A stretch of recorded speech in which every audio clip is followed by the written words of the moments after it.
Vader in die hemel, ons harte is so dankbaar vanoggend as ons maar net probeer begin verstaan en begin pyl en begin ondersoek hoe groot U is. Ja, dan moet ons waarlik vra en tot 'n nederige belydenis kom, ons het nie die vaagste benul. Ons weet van U wat U van Uself aan ons geopenbaar het.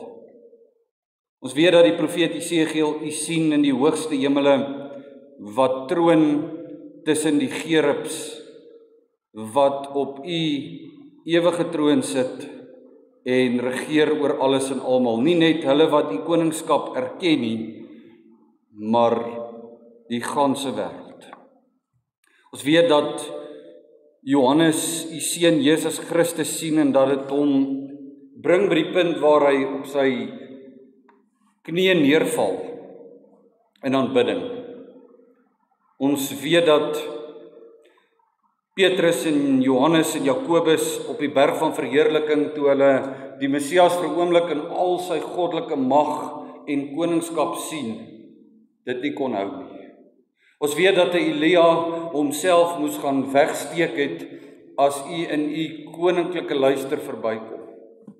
Ons weet dat Moses en Israel skaam was om na die berg te gaan as U in die goddelikheid die rook en die vlamme op daardie berg laat uitslaan. Wie is ons? Wie is ons in ons swakheid en ons nietigheid om na U toe te kom met 'n meerderwaardigheidskompleks? Na U toe te kom met 'n idee dat ons meer aan onsself wil toeskryf as wat ons werklik is. Want wat ons is van U af. En wat ons het, is geleende goed. Hoe kan ons in ons eie koninkrykies ons eie egos blaas, as ons weet dat ons niks wat ons ontvang het buite in U Vaderhand ontvang nie. Hemel Vader, en dit maak ons so nederig, maar dit maak ons in dieselfde tyd vry. Maak ons vry om ons lewe en ons verlossing buite onsself in Jesus Christus te mag vind. Hy wat die skuld betaal het, hy wat die straf gedra het, hy wat reeds nou al in hierdie bedeling vir ons die ewige lewe bewerk het. En ons dankie Vader dat ons koning kom. Ons dankie dat koning Jesus op pad is en dat niks of niemand hom kan keer nie. Nie 'n weermag nie, nie 'n aardse president nie, nie wetgewing nie, absoluut niks. Dat hy kom op die wolke, die ruiter op die wit perd, en dat hy by Armagedon sy laaste vyande nie eers met sy hand sal verslaan nie, maar met die asem van sy mond. Hierdie aardse weermagte wat teen U gesalfde wil opstaan, wat teen U gesalfde wil oorlog maak, dat hulle op daardie dag verpletter sal word. Maar dat U ons, U kinders, gelowiges, U uitverkorenes, beskerm en behoed en bewaar. Dat U elke oomblik van elke dag na ons kyk, dat U engele opdrag gee aangaande ons. En dat ons wat onder U vleuels in U skaduwee skuil, die Almagtige en die Allerhoogste se veiligheid mag geniet. Dit bid ons op hierdie gemeente af, dit bid ons op elke lidmaat af, dit bid ons op families van ons lidmate af, Vader. Mag U seën op ons rus, mag U genesende hand op ons rus, nie net fisies nie, maar ook daar waar ons so emosioneel seer is, daar waar ons so veel hartseer en pyn in ons ronddra. Kom U en bewys Uself weer as die een wat genees, die God wat genees, Jehovah Rofe, die een wat gesond kom in elkeen van ons se lewens. Dit bid ons met die bewustheid van al ons baie sondes. In die naam wat U vir U seun gekies het wat strek bo alle name, Jesus die Christus. Amen.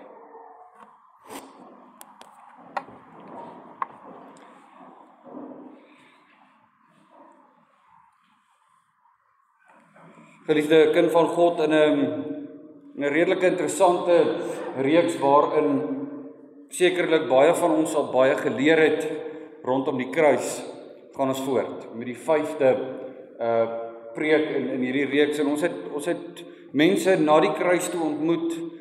Daar was 'n Simon van Sirene wat ons geleer het dat God selfs vir die wat soos vreemdelinge voel in hierdie wêreld, verlossing bied. Neem jou kruis op en volg hom. Daar was die vrouens wat geween het saam met Jesus op pad na die kruis toe, rou bedryf het, en Jesus wat aan sy begrafnispreek aan die voet van die kruis preek en vir hulle sê, dogters van Jerusalem, moenie oor my ween nie, ween oor julleself en julle kinders, met ander woorde, oor ons eie sonde besef.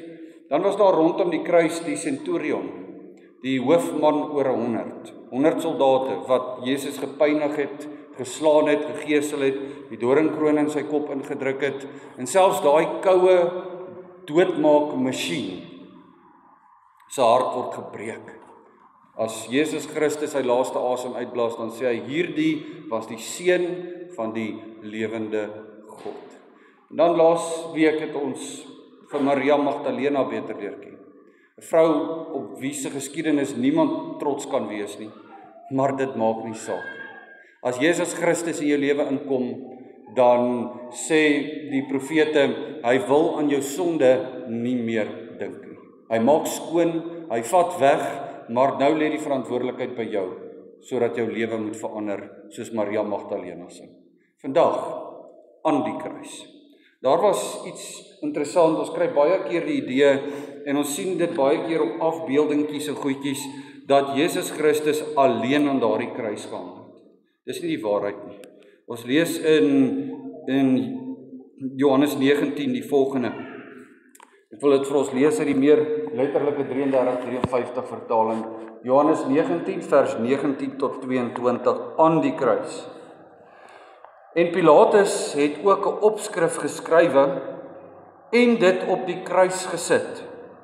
En daar was geskryf: Jesus, die Nasarener, die koning van die Jode. Hierdie opskrif dan het baie van die Jode gelees, omdat die plek waar Jesus gekruisig is, naby die stad was, en dit was geskrywe in Hebreëus en Grieks en Latyn.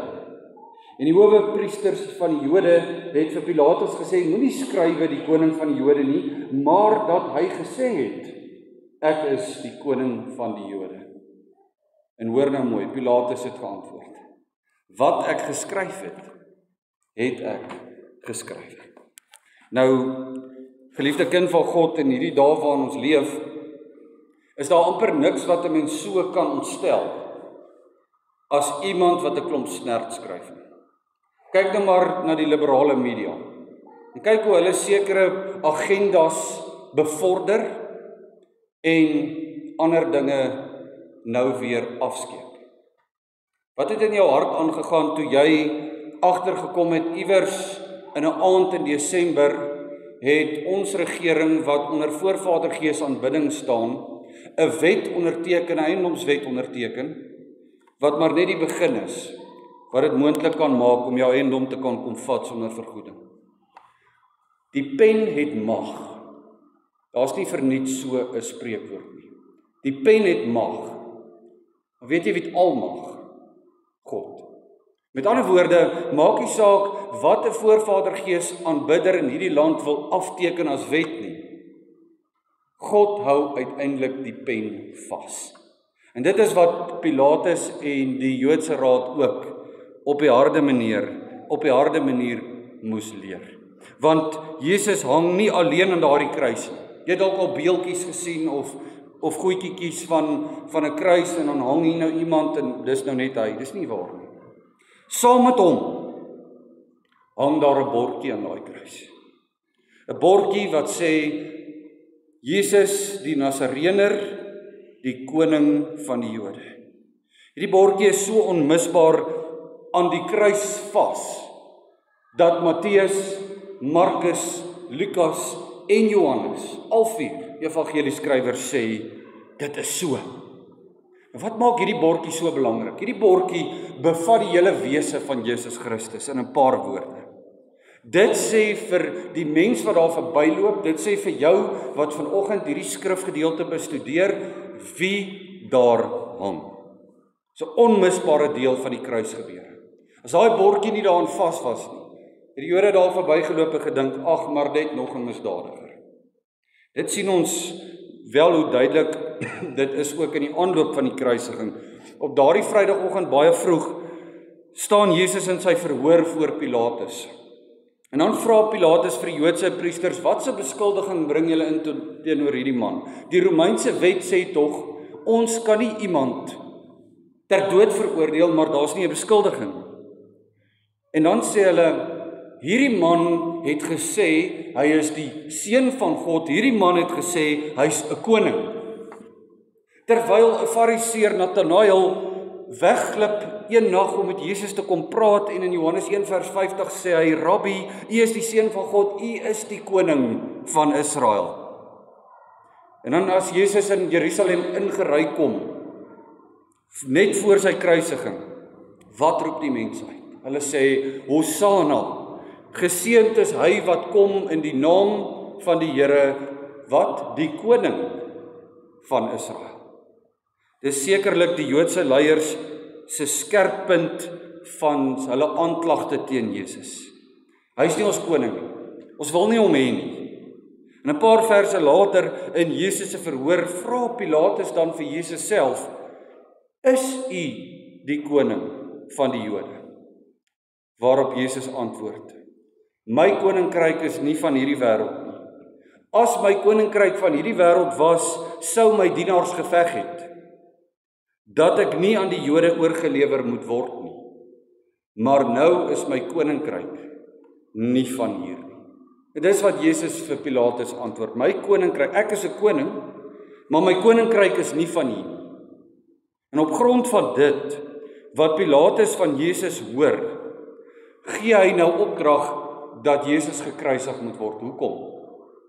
Want enige iemand wat homself as 'n koning verhef, aan homself koninklike status toeëien, is 'n bedreiging vir die keiser. En die keiser laat sulke mense geëlimineer word. Dit is die aanklag. Jy sê jy's 'n koning en daarvoor moet jy sterf.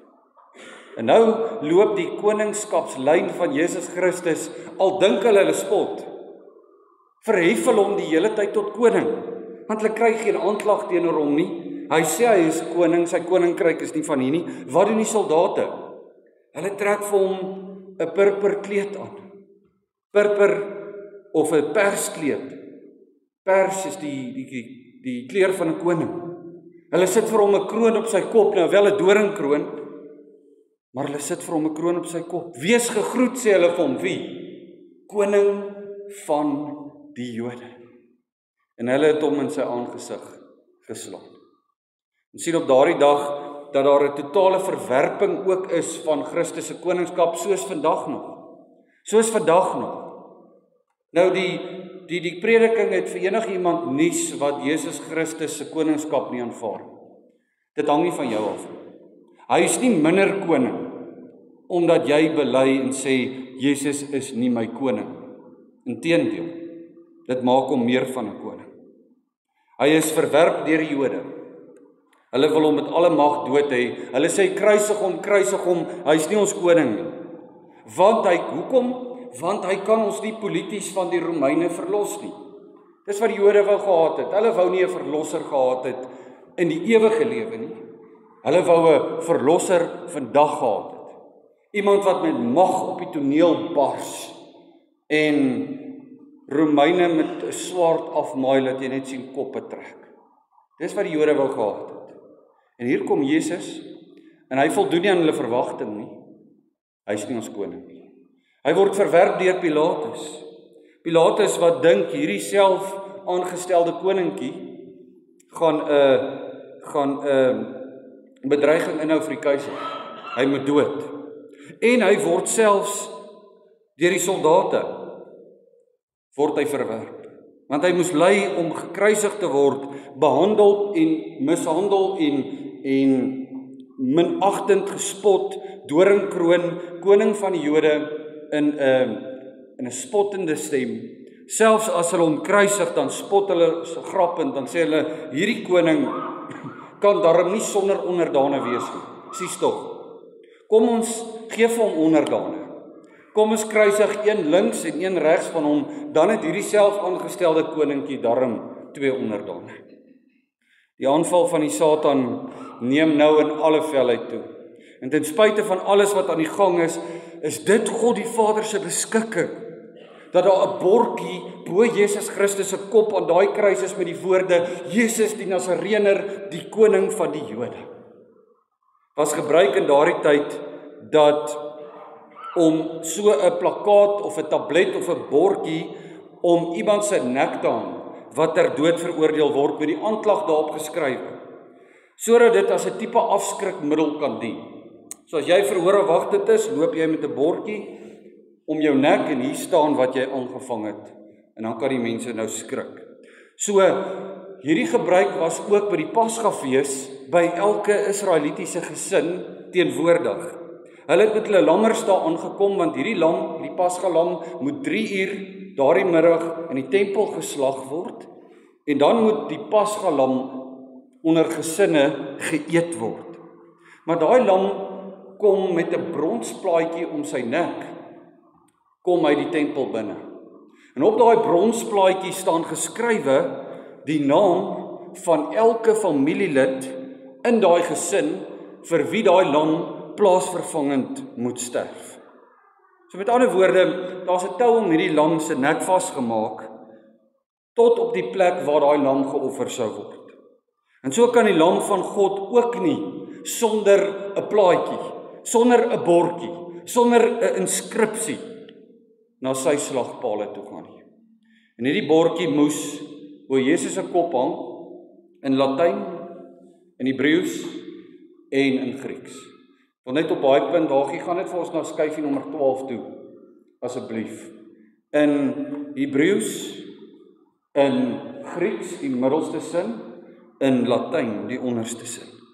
En as ons hierdie inskripsie uit Hebreëus vertaal, die een wat die skrifgeleerde en die fariseërs van daardie tyd sou kon lees, wat Jesus wou dood hê met alle mag, die boonste sin, dan kan ons verstaan waarom hulle bloeddruk in die hoogte ingeskiet het toe hulle hierdie bordjie sien. Ons kan verstaan hoekom hulle smoor kwaad was en daai bordjie van daai kruis af wou gehad het met alle mag. Want onthou, duisende Hebreërs of Israeliete het verby hierdie kruis gestap en hierdie bordjie gelees.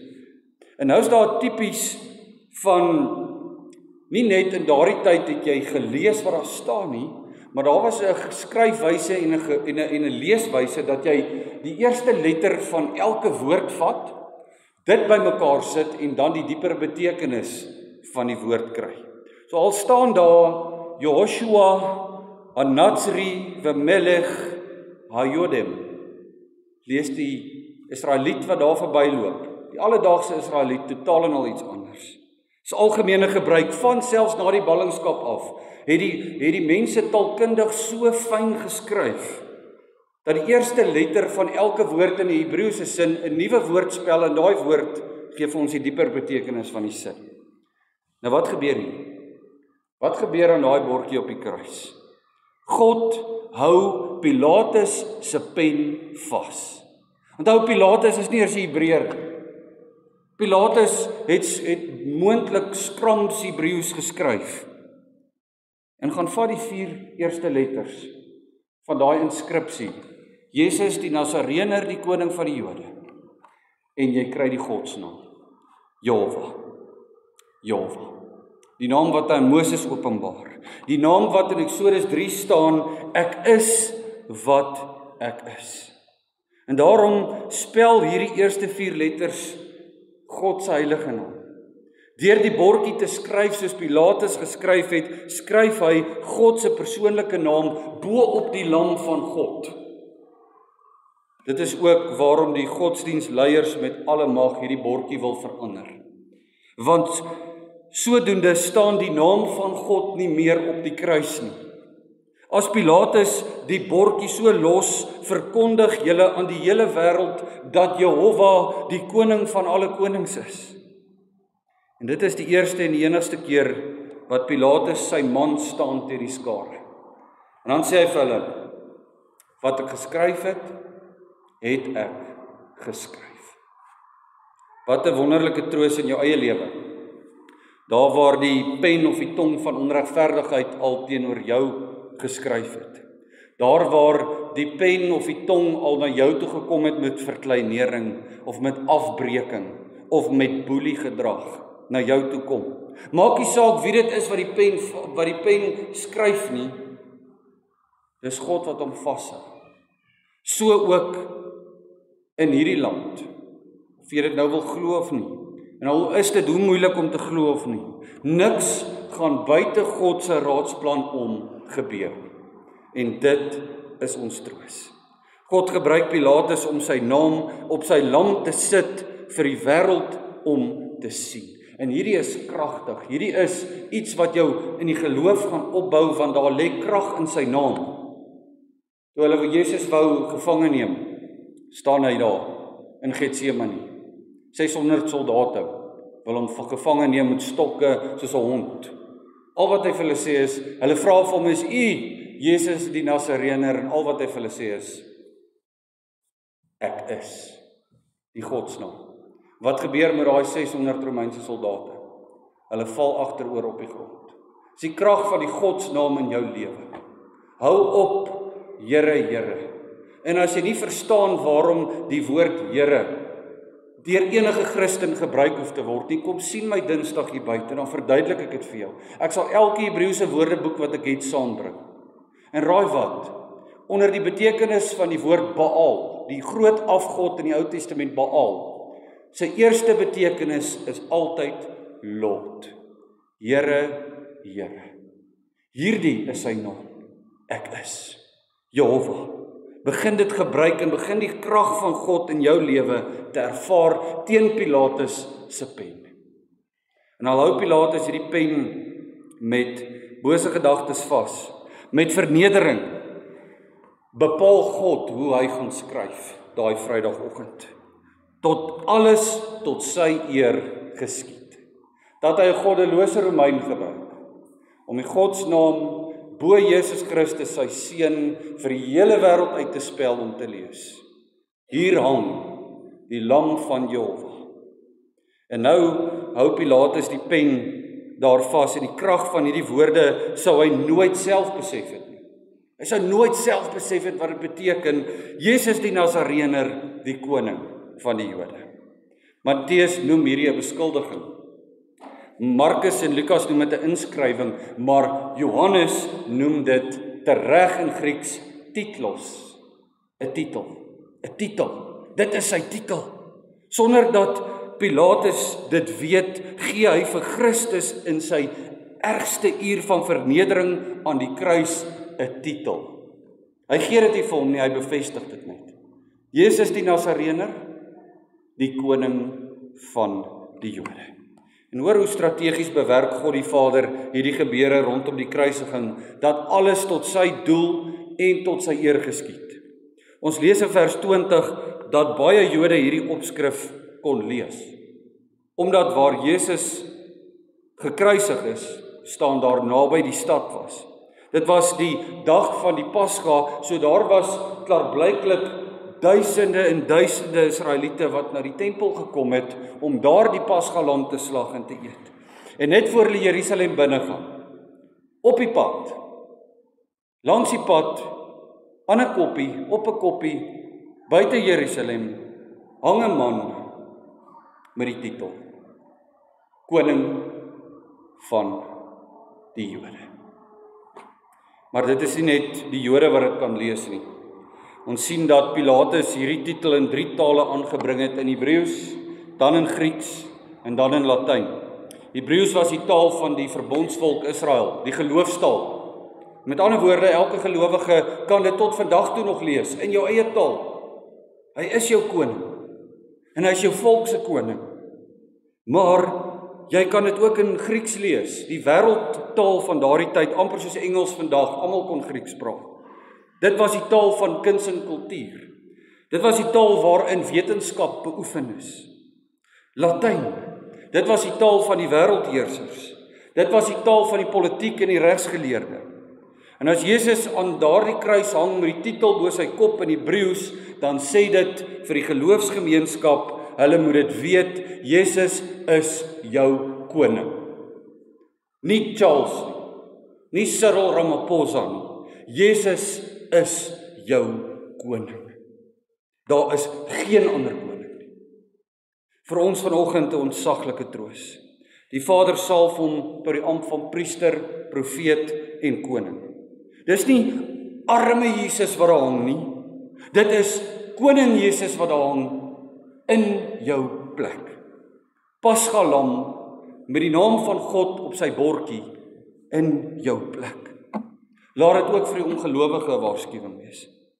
As ons hierdie opskrif in Grieks lees, dan is die betekenis daarvan: let op filosowe, let op digters, let op skilders en sangers en akteurs en almal wat wetenskap beoefen.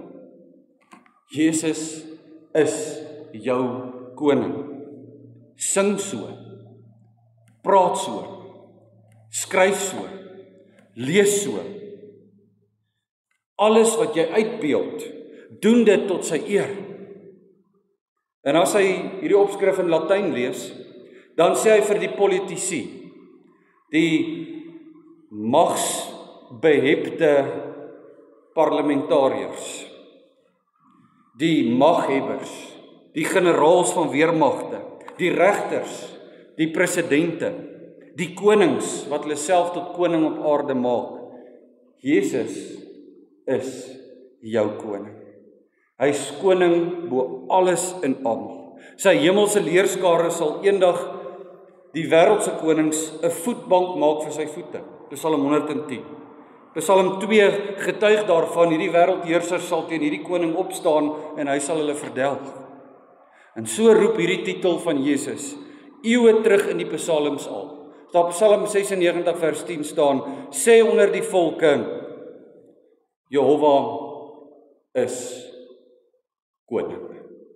Dit was die titel van die Messias wat die Jode verwag het. Die een vir wie die aartsvader Jakob op sy sterfbed van gepraat het.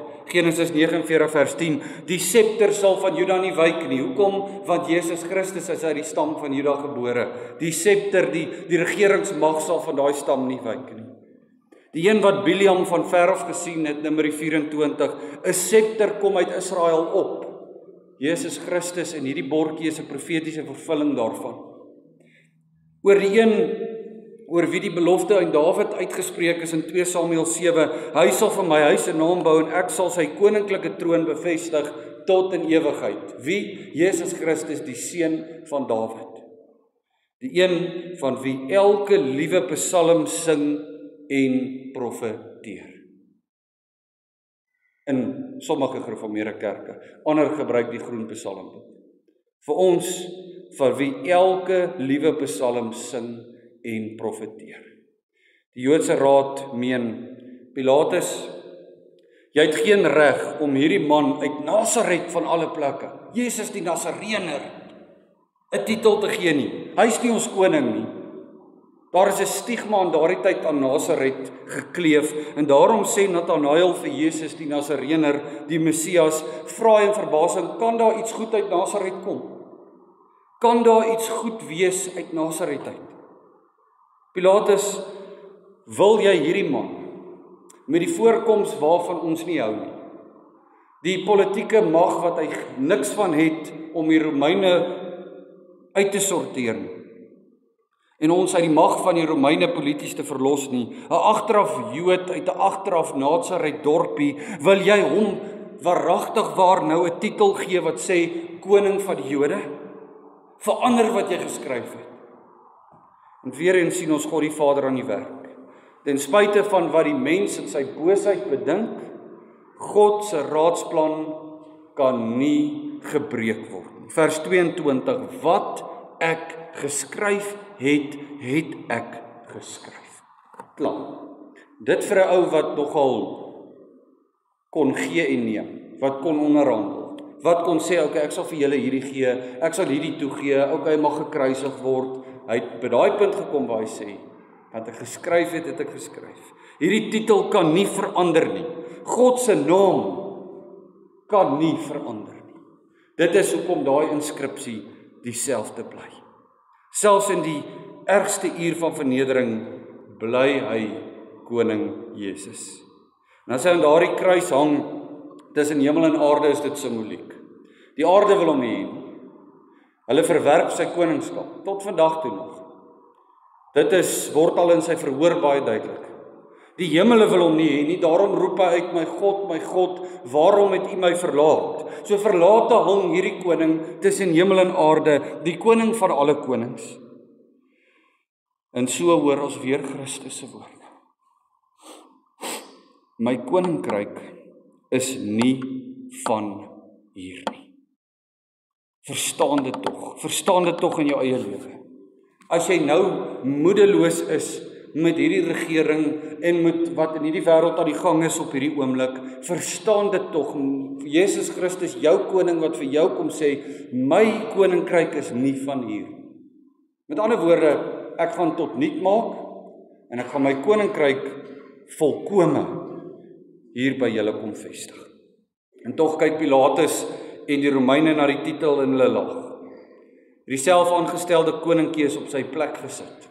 Koning Tiberius sal gaan verskriklik trots wees op my Pilatus. Die Jode kyk na die titel en hulle verwerp hom. Ons sukkel nie. Die Grieke kyk na hierdie titel en dis vir hulle dwaasheid. 1 Korintiërs 1 vers 23 sê, hulle het Sokrates bewonder wat in al sy moed 'n gifbeker gedrink het en toe omgekap het, maar hulle kan nie die koning van die koning aan 'n kruishout verstaan nie. Dis vir hulle vergaande, dis dwaasheid vir hulle. En tog, geliefde kind van God, was daar een wat hierdie opskrif reg gelees het. Op daai dag, na, om en aan die kruis, net een mens wat daardie opskrif reg gelees het. Jesus, die Nasareëner, die koning van die Jode. En dis die een waarvan jy dit die minste sou verwag. Een van die rowers wat saam met hom gekruisig was. Aanvanklik spot hy ook. Aanvanklik by sy naderende dood, is hy vol bravade dat hierdie man 'n selfaangestelde koning is. Maar oomblikke voor sy dood, deur sy gebroke oë, langs Jesus aan die kruis kyk hy op. En hy sien daai inskripsie. Hy sien daardie inskripsie, Jesus die Nasareëner, die koning van die Jode, en hy sien 'n koning aan daardie kruis met 'n doringkroon. En hy uiter hierdie aangrypende woorde vir hierdie koning en hy sê, dink aan my, wanneer u vandag in u koninkryk kom. Hy sou nie die woord koninkryk gebruik het, as hy nie hierdie inskripsie gelees het nie. Dink aan my, wanneer u vandag in u koninkryk kom. Hierdie man het die titel reg gelees.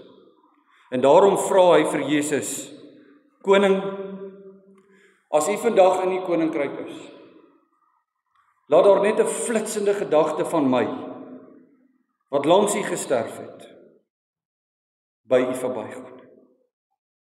'n Versoek van 'n gebroke hart, 'n versoek van 'n verslae gees, en hoe wonderlik moes die volgende woorde uit hierdie koning se mond nie vir hierdie misdadiger gewees het, wat geen kans op redding meer het nie. Voorwaar ek sê vir jou, vandag sal jy saam met my in die paradys wees. My koninkryk is 'n paradys. In teenstelling met enige aardse koninkryk wat net 'n gebreek is, 'n rommel status is. My koninkryk is 'n paradys. Daarom, geliefde kind van God, laat jou moe geestelike oë vanoggend weer kyk na die kruis. Kyk na daardie titel aan die kruis. Want uiteindelik is dit nie net 'n titel nie. Uiteindelik word dit ons gemeente se belydenis. Jesus, die Nasareëner, die koning, ook van Kruisberg gemeente. Nie net in 3 tale nie, maar in elke liewe taal op aarde. En dis wat met die uitstorting van die Heilige Gees gebeur het. Vir die Hebreër vanoggend, bely dit in Hebreëus. Niemand keer jou nie. Yeshua An-Nasri Melech Adoyim, die koning van die Hebreër. Vir die Grieke, bely dit vanoggend in Grieks, Jesus o Nazarainos, o Basalios, ton Judaion, die koning van die Grieke. Vir die Romeine, bely dit vanoggend in Latyn, Jesus Nazarenus, Rex Judairon, die koning van die Romeine. Afrikaner, bely dit vanoggend in Afrikaans. Jesus die Nazarener, die koning ook van die Afrikaner. Want hierdie koning is op pad terug, of jy dit glo of nie, om sy koninkryk volkome hier op aarde te vestig, net omdat daar mense is wat dit nie glo nie, beteken nie dit gaan gebeur nie. Want dieselfde Johannes wat daar op die voet van die kruis staan, is ook dieselfde Johannes wat 'n paar jaar later hierdie verskriklike mooi openbaring kry. In Openbaring 19 vers 16. En hy dra op sy kleed en op sy heup die naam wat geskrywe is. Koning van die konings. En Jehovah oor al die heersers. Mag dit ook jou belydenis wees. As jy vanoggend weer opnuut na die kruis kyk. Jesus die Nazarener, ook my koning. Amen.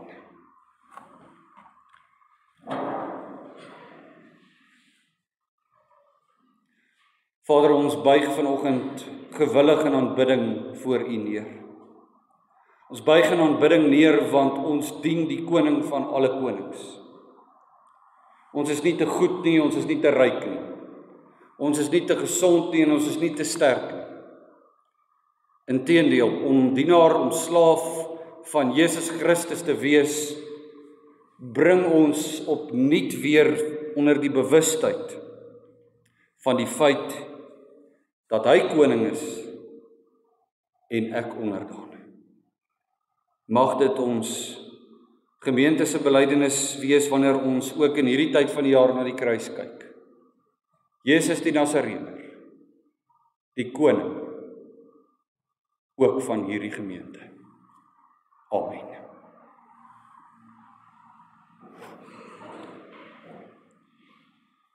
Daar is nou uit dankbaarheid